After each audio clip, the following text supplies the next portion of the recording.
Snehlata Srivastava XSG Lok Sabha के YouTube channel में आपका पुनः स्वागत है। इस वीडियो में मैं हिंदी में जो रिजोल्यूशन के कैटेगरीज़ हैं उनके बारे में थोड़ा सा आपको विस्तार से बताना चाहूँगी, जिसमें से कि पहला मैंने जैसा कि पहले बताया था कि ऐसे रिजोल्यूशन जो कि केवल हाउस के ओपिनियन को एक्सप्रेस करते हैं, तो ये नंबर वन कैटेगरी होती है। चूँकि इस रिज़ोल्यूशन का पर्पस केवल ये होता है कि जो हाउस का मत है उसको बता दिया जाए। ये सरकार पे बाउंड नहीं होता है और ऐसा कन्वेंशन है कि इसको इफ़ेक्ट देने के लिए सरकार तय कर सकती है कि कि ये जो रिज़ोल्यूशन पास हुआ है इसको माना जाए कि नहीं माना जाए। तो ये रिज़ोल्यूशन में ही मत एक्सप्रेस हो जाता है।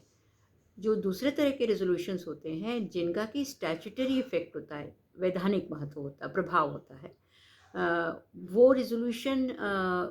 जो होते हैं वो कॉन्स्टिट्यूशन में या किसी पार्लियामेंट के एक्ट के तहत उन रिज़ोल्यूशन के बारे में प्रोविज़न होता है और उसी के तहत ये रिज़ोल्यूशन पास किए जाते हैं और या संसद में या हाउस में रखे जाते हैं। ऐसा पहला रिज़ोल्यूशन जो है वो 25 फरवरी 1910 में मूव किया गया था और जो मुख्य रूप से नाटाल एक साउथ अफ्रीका में जगह है जहाँ पर शिप से जो इंडेंचर्ड लेबर होता था, जो इसी पर्पस से जाते थे लेबर, किसी पर्टिकुलर काम के लिए बाउंड होते थे,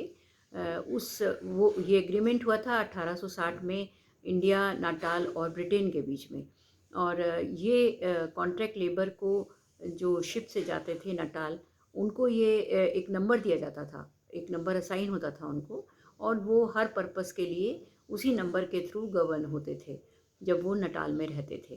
तो ये जो फरवरी 1910 का रिज़ोल्यूशन है वो उनके बारे में था। इसके अलावा जो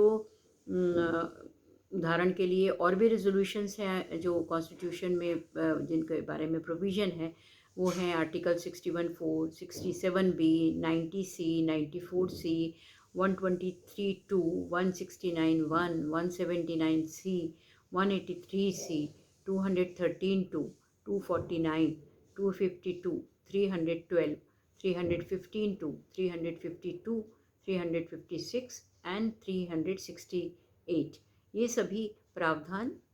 हमारे संविधान के अंतर्गत आते हैं और इन्हीं प्रावधानों के अंतर्गत इस सेकेंड कैटेगरी के रिज़ोल्यूशन को लिया जाता है। जो थर्ड तरह के रिज़ोल्यूशंस होते हैं, इनफैक्ट जो सेकेंड वाले रिज़ोल्यूशन हैं, अगर ये पास हो जाते हैं तो ये कानून की तरह काम करते हैं। तो तीसरे तरह का रिज़ोल्यूशन है जिसको कि हाउस पास करती है, वो अपने खुद के कार्यवाही को कंट्रोल करने के लिए पास करती है और इसी के थ्रू जो है प्रोसीडिंग्स होती हैं, जिसका कि जो वैधानिक